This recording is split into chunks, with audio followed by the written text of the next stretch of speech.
muri Zimbabwe ndinoda kutenda vose avo vari kuuya nema messages avo vachishare my life experiences avo nesu nhasi uri musi weMonday ndine imwe nyaya iyo yandiri kuda kushare nemi.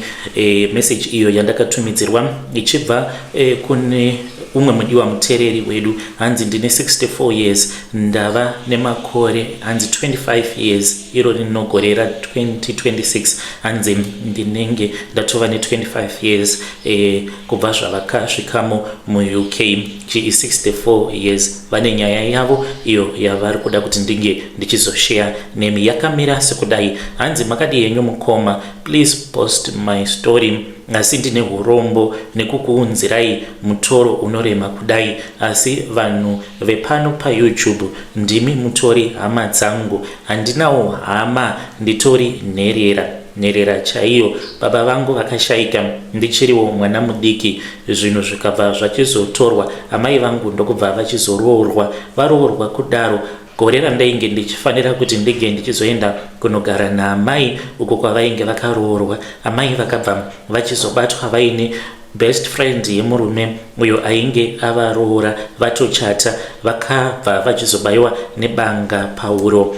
Asi murume uyu zvinonzi ainge achida kubaya murume uyo waainge awana ari mubedroom make, ndokubva anzvenga vakanobaya amai vangu pauro vakafirapo paspot. Saka kubva ipapo ndakazova munhu ainge asisina pekugara pandaiti ndaigara pamba kana kuti kumba kwanhengi. Hama dzainge dzichingondishandisa as a maid. Ngoma ndiri kuno kuLondon Mwari vakabva vachizondipawo punishment because ndakabva ndachizoitawo dambudziko rekuti ndakazoshaya mbereko. Ndakangoita mwana umwe chete uyo akashaika apo paainge aine 2 years. Moyo wangu unorwadza kana ndikafunga nezvazvo kuti ndinoita sekunge munhu akangozvarirwa kuti ndinge ndichitambudzika. 64 years no mwana ndigere zvangu munomu. Saka ndakauya kuno kumukoma ndichitiwo upenyu hwangu huchaita senani. Ndakauya nemurume wangu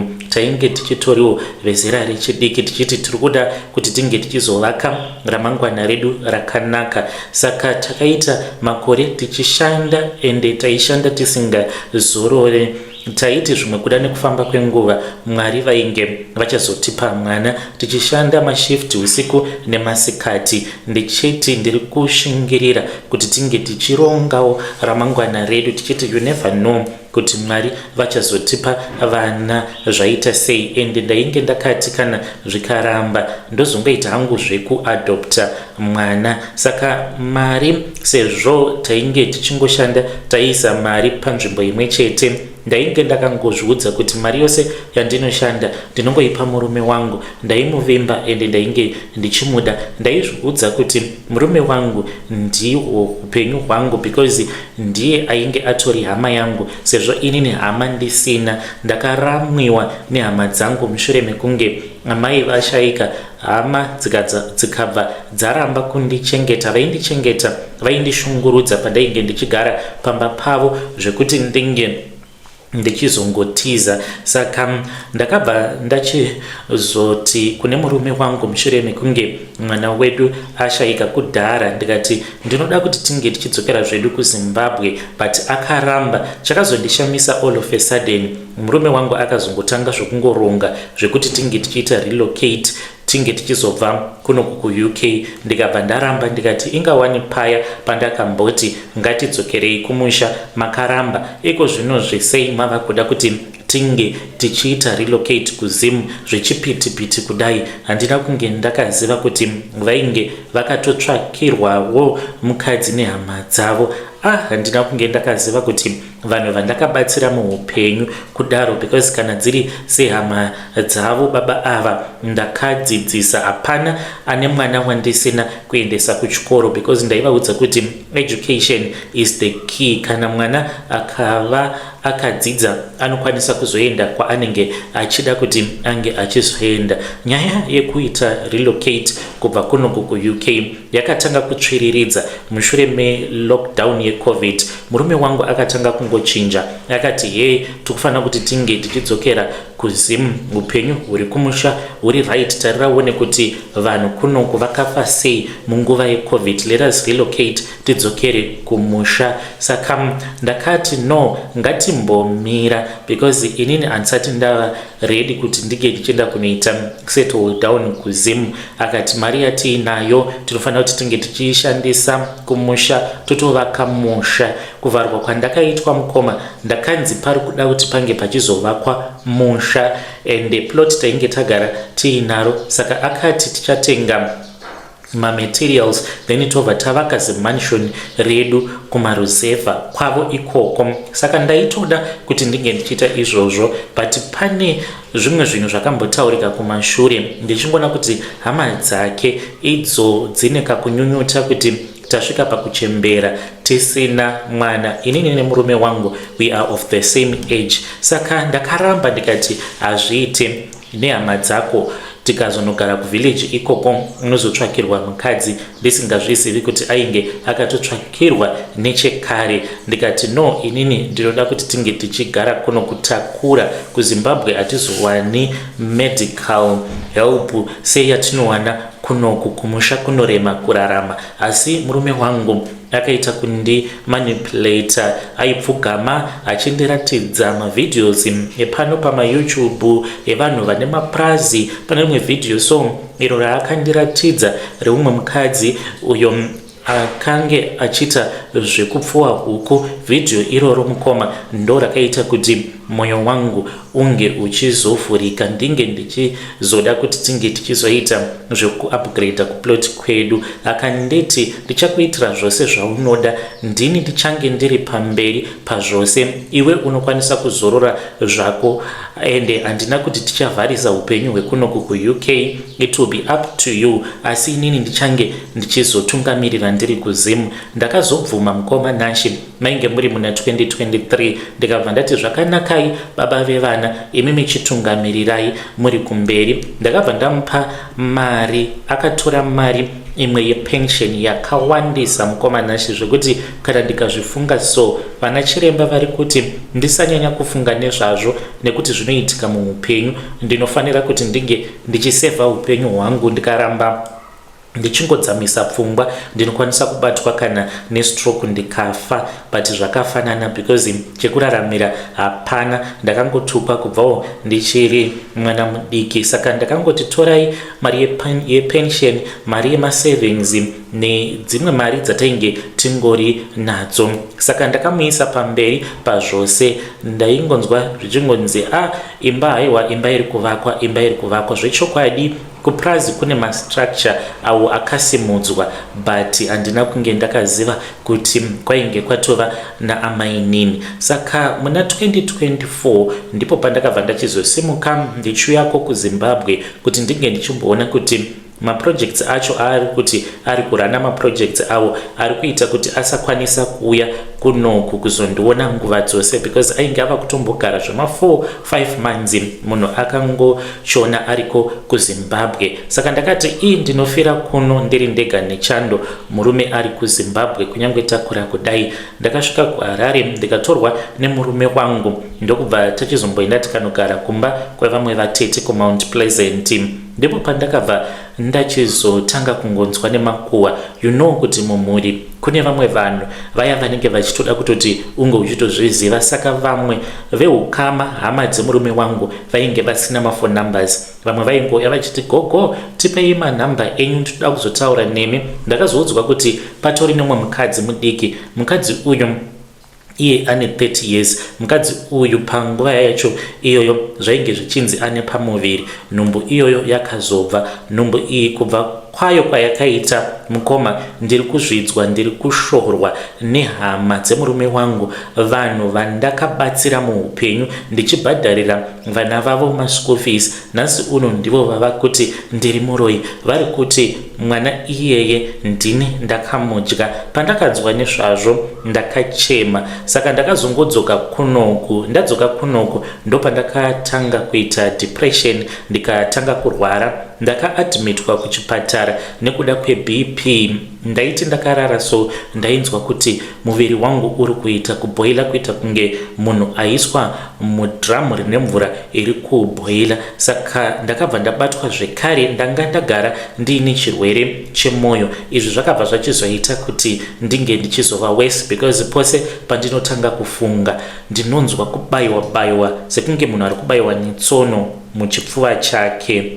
Ndiripo pakati pekurwara kudaro, mapicture aingonaya chete, ndichitumidzirwa mapictures nevamwe vehukama mumhuri yekumurume wangu, vamwe vanondifarira, vamwe vaitongoshandisa mafone numbers ndisingazivi kuti ndiri kutaura nani. Saka mapictures ainge achitumidzirwa ainge ari mapictures eimba iyo. Handizivi kana yakazopera kuvakwa. Murume wangu nemukadzi iyeye vakange vachitovaka a 12-roomed house kuBorodale nemari yandakashandira inini. Of course iye akati mari yangu iripo plus inini ziva kuti ndini murume, ndini ndaishanda more kukudarika, but mukoma akashandisa mari yangu. Vainge vachitosimudza zimba ravo ze12 bedroomed house. Chinongondirwadza ndechekuti hama dzemurume wangu, avo vanhu vandaifungidzira kuti ndidzowo hama dzangu sezvo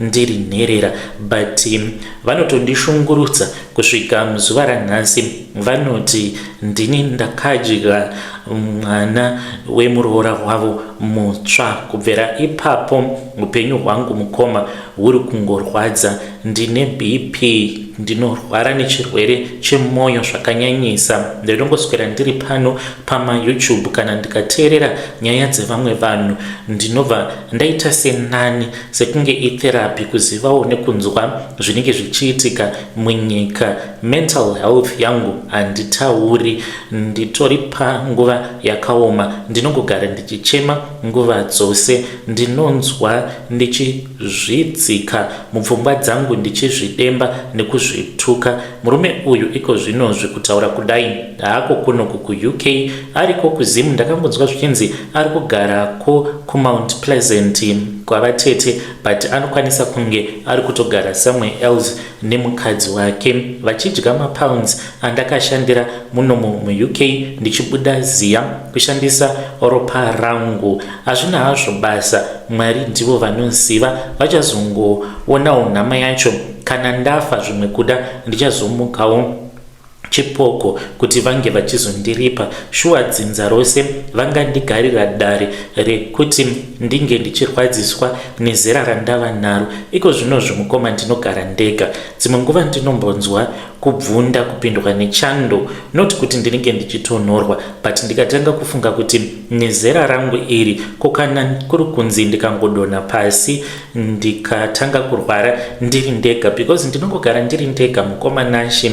Apa ndine nguva yekuti ndinge ndichinzwa kubayiwa muchipfuva changu, asi murume wangu akandiratidza kuti iye he does not even care about my mental health problems. Haana kana basa nazvo. Iyewo at 64 shuwa kumhanyisana nemwana wekuti half of his age. Ameno kuti iye akasangana naye kupi musikana wacho iyeye atova mukadzi wake, because hanzi marooro akatoendeswa. Ende pakadaro mukoma, inini semunhu asinawo mwana ndini ndinenge ndichingonzi ndiwe uri kutadzisa kuti uyu muroora mutsva ange achitadza kuita mwana. Saka ndinotukirirwa, ndinonzi ndiri muroyi, ndakaisa vana pachijana nemwana uyo mwandakatombobereka akararama, hanzi ndakamuisa pachijana, uye zvekare naamai nini ava kuzorasikirwa nembereko kwavakaita, hanzi ndini zvekare.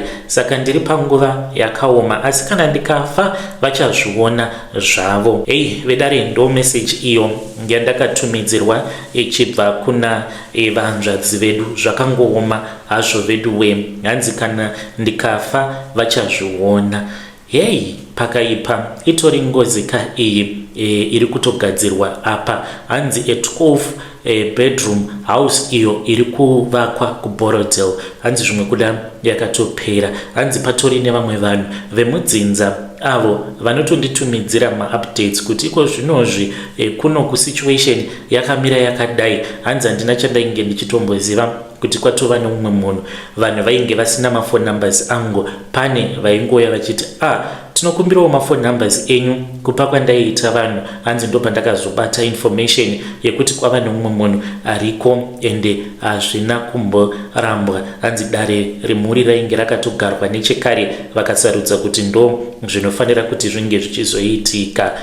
Regedzai tibva taenda panyedu inotevera. Nyedu inotevera yakamira sekudai. Hanzi makadi zvenyu mukoma usafa wakavimba nemunhu pandainge ndiine 24 years ndaishanda sagarden boy pamba pevamwe pastor. Ndakazorora musikana wangu yandakazotambwa after that. Iyi mukoma handifi ndakazvikanganwa kana kuri kunzi gehena ririko vanhu vachanotsva kugehena. Makadi yenyu mukoma. Zita rangu ndinonzi Gilbert. Ndati ndinge ndichingozvitaurawo muzuva ranhasi.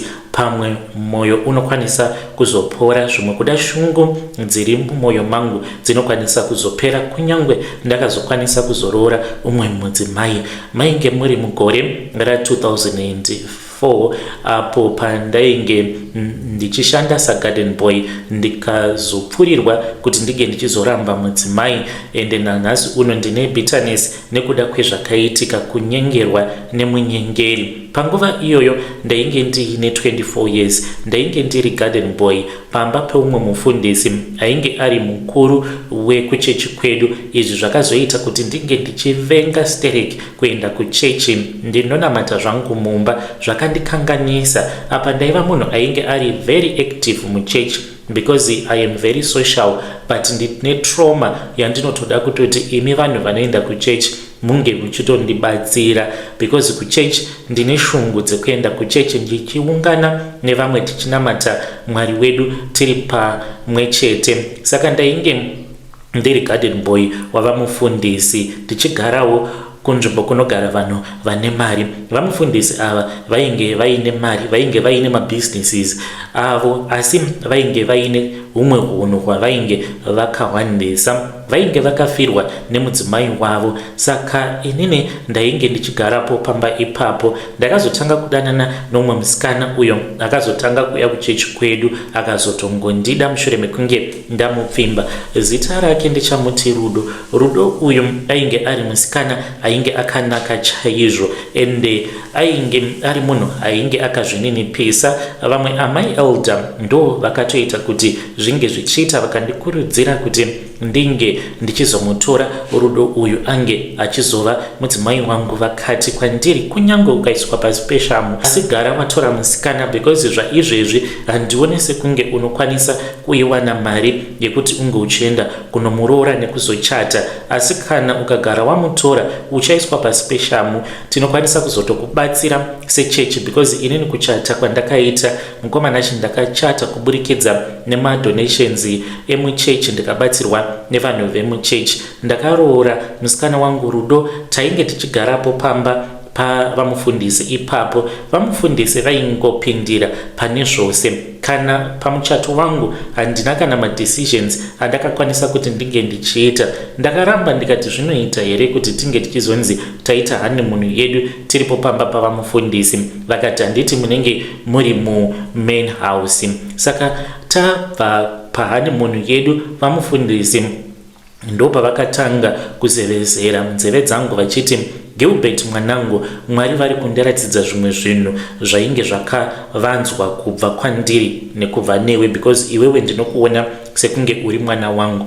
Ndikati chiinhai baba? Vakati mukadzi wawakaroora iyeye ipfambi. Mwari vandiratidza kuti pane mweya wetsvina uri paari, haasi mukadzi akachena sezvaunofunga. Kana ukamuramba ukaramba uinaye, ziva kuti minamato yako uchange uchizova munhu unenge wakatukwa muupenyu hwako, uchava murombo. Mukoma nashi inini ndainge ndiriwo garden boy asina kudzidza, ndainge ndichivimba navo vamufundisi ava kupfuura zvose. Saka ipapo pavakandiudza kuti musikana wangu ainge aine dhimoni renhamo rainge riri paari, ndakazvibhilivha, handina kuda kushandisawo reasoning capacity yangu. Of course dzimwe nguva ndinozviblema kuti sei ndakabhilivha zvinhu zvakadhakwa kudaro.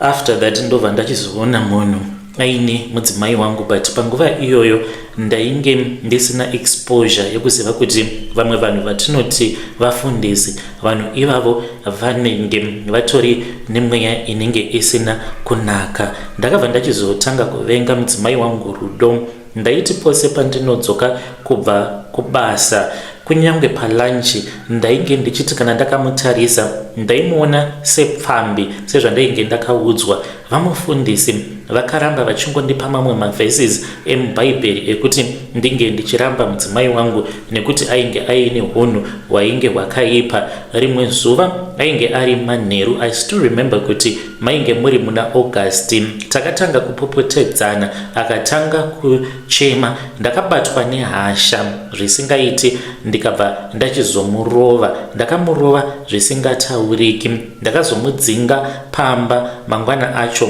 Ndakamudzinga samwe kuma1 pandainge ndadzokera kumba kulunch, ndichimutuka nezvinyadzi ndichiti ibva pano uri pfambi, nekuti vamufundisi vakandiudza zvose. Akati vamufundisi ndo vari kukuudza zvose izvi? Akaseka zvake akati ndainge ndisingazvizivi Gilbert kuti wakapusa kusvika palevel rakadaro.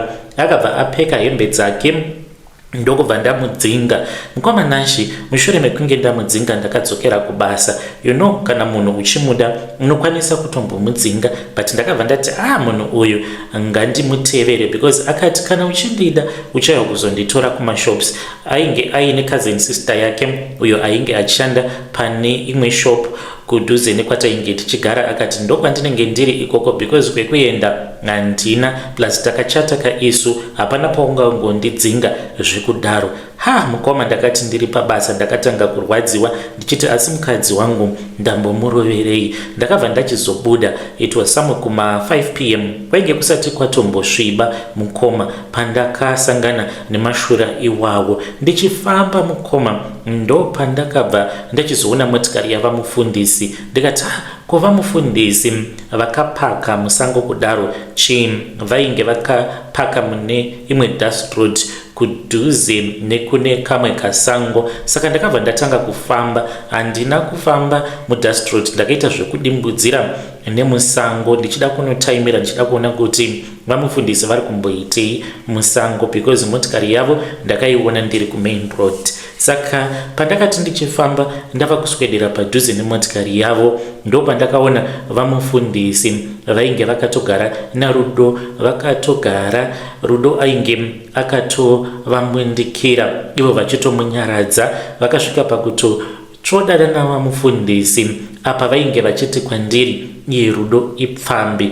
Ndakaridza mhere because ndainge ndarwadziwa nekuda kwezvandainge ndaona. Vakatongonditarisa vakabva vabuda vachitoda kutondirova. Apa kuti ndike ndichirwa navo ndakatya. Vakabva vaenda kupolisi vakanoti ange achindimhangarira sezvo ndainge ndakamukuvadza akatozvimba mukoma, because ndainge ndamurova zvakaipisisa. Vakamupfurira kuti ange achindisungisa. Ndakatsvakwa nemapurisa ndikazobatwa kuma10 ndisingachazivi manje kuti ndoenda kupi. Ndikabatwa nemapurisa ndikasungwa ndikagara mujeri 4 months.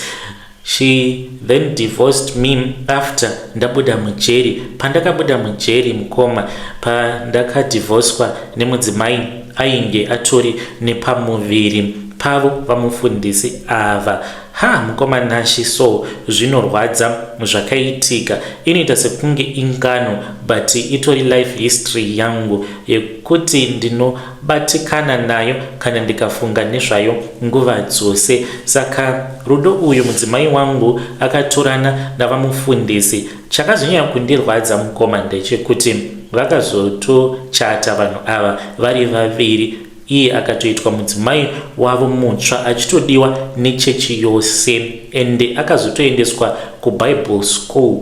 Fungaiwo mukomanashi kuti iye aitozviona sekunge munhu atokomborerwa naMwari kuti akabva kugara naGarden Boy kunogara navamufundisi akazotova amai mufundisi. Izvo zvakazokonzeresa kuti ndinge ndichibuda muchechi nekuti zvaindirwadza kutoziva kuti rudo uya wandakarova ndikadzinga ainge ava kutonzi amai nevamwe vana vesangano. Ndakambosara mukomanashi ndisina kana kwekugara ndikazodzokera kumusha nomukadzi apa ndichitoziva kutoti mukadzi wangu iko zvinozvi atori kuBible school akazototanga kutofambawo nemotikari vachitoenda kumhiri kwemakungwa kunoparidza. Zvakandirwadza kusvika bhonzo chaimo ndo zvakaitika izvi kwandiri. Saka kana kuri kunzi unenge uriwo wezera rechidiki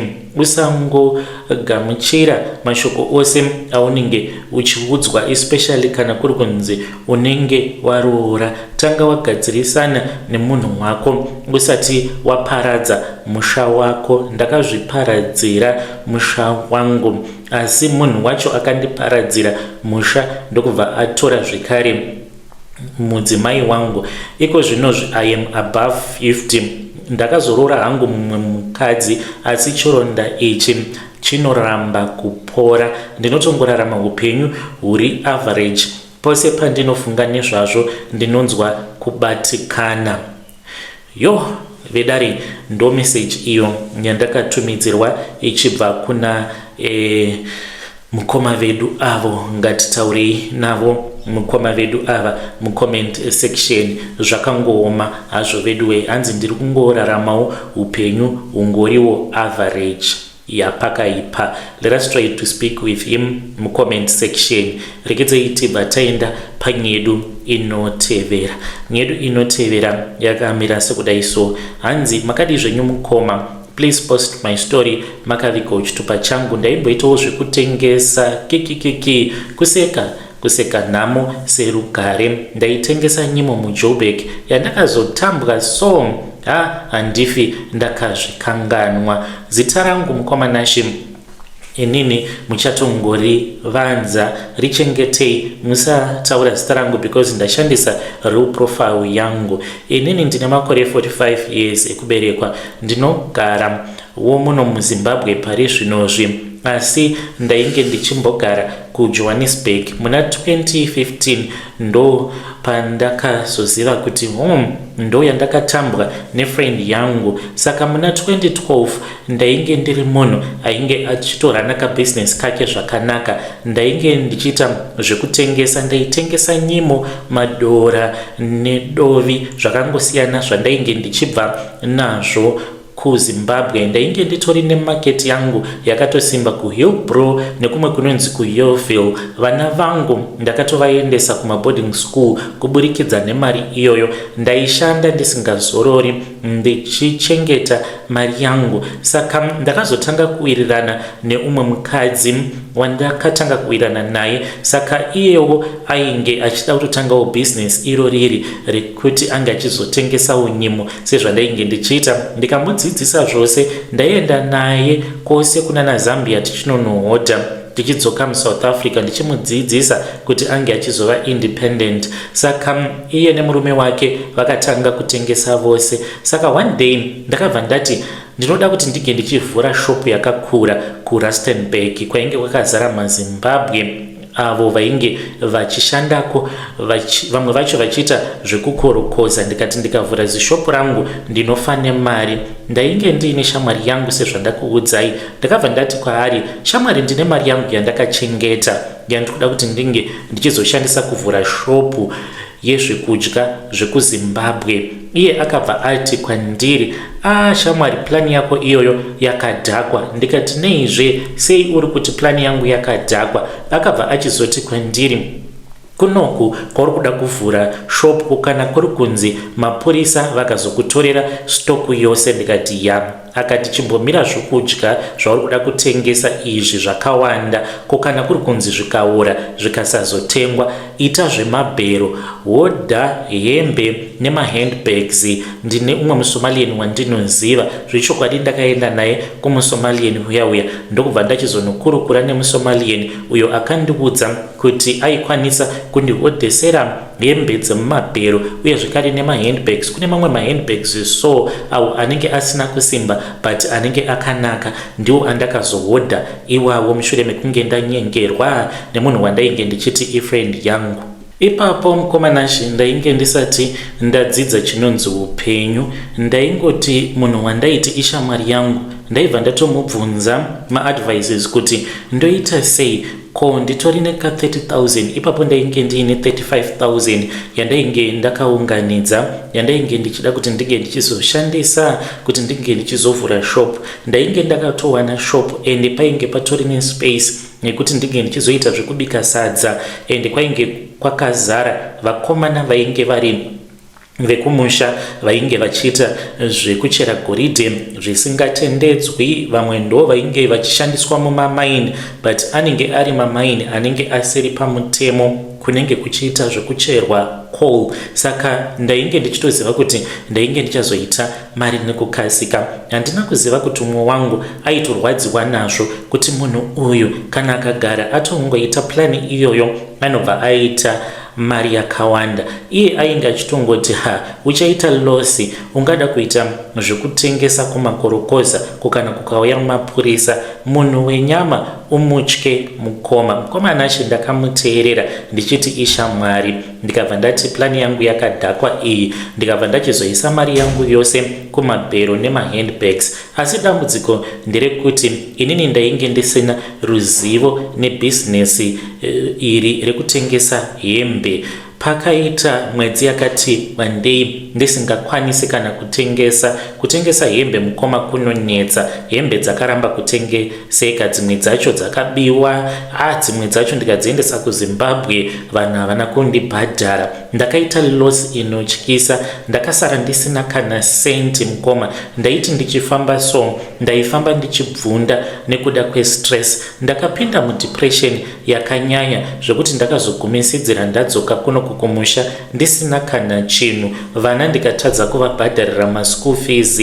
Umwe wangu aitorwadziwa nekuti vana vangu vaienda kumaboarding schools but munhu wandakangosanganawo naye panzira haana kunge akazivawo kwandainge ndakabva nenyasha dzandainge ndakadzwirwa naMwari kuti ndinge ndichizokwanisa kunzi ndinoendesa vana vangu kumaboarding schools. Saka ndakazoti ndarohwa nenhamo ndikabva ndati ndava kumbodzokera kuSouth Africa ndinge ndichingotsvakawo mapeace job. Rimwe zuva ndakati ndiri muRandburg ndopandakabva ndachizosangana neumwe mukadzi ainge achindiziva. Takatanga kukurukura akati kuinga wani zvamapera kudai, ko sei musingatauri nefriend yenyu? Ndikati shamwari yangu ipi? Akandiudza kuti friend yangu ainge akatovhura zishopu kuRustenburg iye nemurume wake. Ndikati unonyepa. Akandiudza kuti friend yangu ainge atori neimwe shopu zvakare imomo muRandburg anoita zvekutengesa maproducts ekumusha.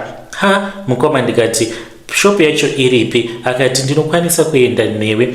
Takaenda kuya ndikasvika zvichinzi ainge abuda. Ndikati ndapaziva ndichazodzoka. Ndakazoti dhuu kufunga ndopandakazoenda kuRustenburg. Mukoma kana iye akanyara because ndakatomuona ainge achangobva mukusvika.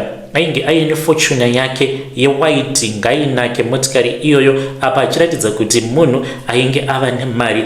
Shop iyo yakandirambidza kuti ndinge ndichirenta ndo shop yaainge orenta iye nemurume wake. Mukomana asvika ndakazotanga kunzwa kuti anotoita zvekutosuplya vanhu vose muJoburg, muPretoria kunosvika kuCape Town. Vanhu vaya vanenge vachitengesa zvinhu zvekuzimu iye anongonozvihodha zvinhu izvozvo in bulk. Vakatotenga karori kavo kaibva nezvinhu izvozvo mazowe zvakangosiyana vachihodhesera vanhu nekutengesa paFacebook. Zvinhu zvaakandiudza kuti hazvitengeseki zvinozoora kana ukada kuzvitengesa in bulk.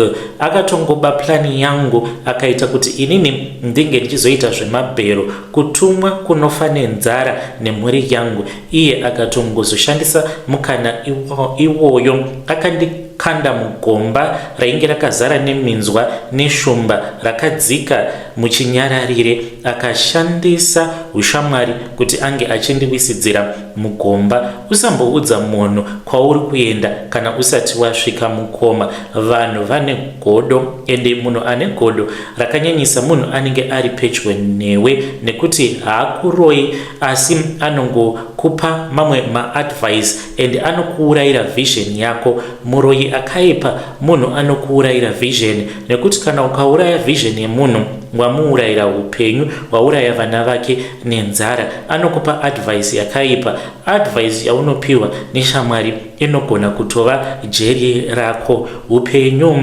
inhava yebenzi mwanangu Nashi, inotakura zvakawanda zvimwe zvausingatarisiri. Ndakadzidza kuti munhu anokuvenga anogona kunge ari munhu wepadhuze, ende munhu iyeye anogona kutokuparadza. Nhasi shamwari yangu munhu ane mari akaita zvinhu zvandainge ndichida kuita ini, ende mari ndiinayo. Pari zvino ndinongorarama nechivhenda muno muZimbabwe ndichidya cheziya nekuda kwekuteerera advice yeshamwari.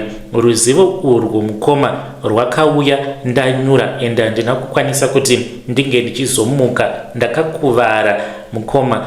Dai ndakapiwa advice iyoyo yandiri kukupai muzuva ranhasi, ndingadai ndakazoita mupfumi, ndingadai nditoriwo nemotikari yangu yandinofamba nayo. Mukoma Nashi, ndapedza makore ndisingadi kuudza vanhu nyaya iyi nekuda kwekurwadziwa, asi ndati regai ndinge ndichikuudzai, ndichikupai advice. Zvimwe kuda unenge uine business yaunenge uchida kuti unge uchizoita, ndinoti ziva kuti secret is power. Chengetedza secret yako, chengetedza plani yako, woisa plani yako mumaoko aMwari. Regedza kuudza vanhu kuti ndafunga kudai, ndafunga kudai, nekuti kana ukaudza vanhu vanokukanganisira vision yako, unokandwa mugomba sekukanda kwavakaita Dhanieri mugomba. Maita henyu nekuteerera. Vedare ndo message iyo ndakatumidzirwa ichibva kuna vanzvadzi vedu. Hanzi ndo pakafira sarungano pandakaenda ndikanohodheswa mahandbag nemasecond hand, vanhu vakasara vachivhura shop. Akomana zvakangooma hazvo vedu we, ngatitaurei navo mucomment section. Zvakaoma. Hanzi dai ndakawanawo munhu akandipa advice yekuti unofanira kuti unge uchichengetedza masecrets ebusiness, usangoudza vanhu vose kuti ndafunga kudai, ndafunga kudai. Hanzi isa plani yako mumaoko aMwari chete, no one else. Hanzi ndakakandwa mugomba reshumba. Regedzei tibva taenda panyedu inotevera. Hanzi makadi henyu mukoma Nashi, ininiwo ndiri mugari wemuJoburg. Ndiri kuuya panapa ndikuda kuti ndinge ndichitaura nemi. Ndiri munhu anongorarama nekuita zvemapiece job. Ndinowanzo kuti kana ndiri pabasa ndinge ndichiteerera nyaya dzenyu idzi. Mukoma Nashi, upenyu hwakandiomera, asi ndoda kukuudzai zvakaitika muna October 2018. Panguva iyoyo ndainge ndichishanda sadriver uye sagarden boy pane rimwe prazi. Taingoshanda tiri vaviri, inini noumwe mukomana nemudzimai wake, ininiwo nemudzimai wangu. Pazvakaitika wangu mudzimai ainge ari kumusha, saka varungu vataishandira vainge vakapfuma vari maBritish, ende vainge vaine rudo stereki. Rimwe zuva varungu vangu vakange vachigadzirira rwendo rwekuenda kuItaly kwe 2 months for a vacation. Mukumhanya kwavo kutora mabhegi tichiendesa kumotikari vakakanganwa kuvhara safe yavo yainge iri mubedroom. Vaindisiyira makey. Ndakaona kuti safe yainge yakazara nemari. Inini ndakabva ndachizotaura neumwe mukomana wandichati Trevor, uyo wandainge ndichishanda naye. He was a garden boy nekuti taishanda tiri vaviri. Ndikamuudza kuti Trevor, ndaona mari yakawanda iri mumba, marands nema-US dollars. Takabva tachizoverenga mari iya mushure mekunge varungu vaenda, sezvo ndaisirwa makey kana maalarm ndini ndaiseta. Trevor akati kwandiri, shamwari mari yakawanda, because my US dollars it was around 22 something thousand US dollars. Marands it was 340,000 rands. Varungu ava vaenda kuItaly. Shamwari yangu akati, shamwari ngatitore mari iyi topinda mubhazi ranhasi totoenda kuZimbabwe. Handiti mabhazi anosimuka sometimes kuma 6 PM. Ainge atotaura neumwe driver akati, uyai vakomana kana muchida kuenda kumusha. Akati ngatitore mari iyi toita 50-50 totoenda kumba, tinokwanisa kutonotanga humwe upenyu tatova kuZimbabwe. Mukomanashi inini ndakabatwa nemweya weumbwende, ndokubva ndati shamwari zvakaipa izvozvo, varungu ava vanokwanisa kuzozviziva tikasungwa, inini handidi mari yekuba. Trevor akandinyengetedza. Mukadzi wake akati, dai tangoba mari iyi taenda kuZimbabwe, asi ndakaramba. Mukadzi waTrevor akasvika pakupfugama akati, ngatitorei mari iyi, hatingaitori tiri tega nekuti munokwanisa kuzotipandukira tiri muroad. Ngatitore mari upenyu hwedu hunge huchizochinja. Ndakaramba ndikati, imimi ibai zvenyu mari, handisi kuzokutengesai. Ndakaramba nekuti ndainge ndichida kunzi ndiri munhu akanaka. Ndakati, torai muende mega, inini handidi kuti ndinge ndichiita zvekuba. Trevor nemukadzi wake havana kana kuzombondinzwa. Vakatora mari iya yose vakaisa mumabhegi vakaenda. Ndokubva ndachizosara ndiri ndega. Varungu vakazodzoka mukoma. Saka inini ndaitozviudza kuti varungu pavachadzoka vachazoti handei tose kuZimbabwe tinomutsvaka, ndinge ndichizopiwawo mari. Mukomanashi, pane imwe mikana inouya muupenyu hwako kuti unge uchizotongochinja upenyu. Kana ukada kuita mamorals akawandisa, unokwanisa kutozongofa uri murombo ende unotadza kuti unge uchizobudirira, because Trevor uyu nemukadzi wake havana kumbobatwa. Vakatoenda kuZimbabwe vakatonotanga upenyu hutsva. Ndikanzwa zvichinzi vakazototenga makombi kwavo kuzvishavane. Mushure mekunge mari iya yabiwa, varungu pavakadzoka havana kana kutombozvibhilivha zvose zvandakataura. Vakati, zvingaita sei kuti Trevor azive safe? Iwewe ndiwe wakamuudza ende iplani yenyu. Ndakasungwa. Mukomanashi akaita sekunge majokes. Ndichitoona chivheni chichitosvika ndikatadza kutiza, ndaitobvunda mumabvi ndikatovharirwa. Ndakapedza nguva yose yeCovid ndiri mujeri kunonzi kuPaulsmoor. Ndakapedza makore ndiri mujeri apa ndisina kumboba mari yacho. Zvakangonzi ndini ndainge ndakaba. Nanhasi uno ndine criminal record. Pandakazobuda mujeri ndadzokera kuZimbabwe, ndakawana mudzimai wangu atoroorwa. Akatozviziva, vakazotomupa mari. Ende chakandibata ndechekuti akati apiwa mari nemudzimai waTrevor, akaenda akanotenga mombe dzake 6. Mombe idzi dzakazotozadza danga kwavo. Pandakaenda mukomanashi kumusha kwavo, akadaidzwa akatongondiudza pamberi pedare kuti wakapusa fani.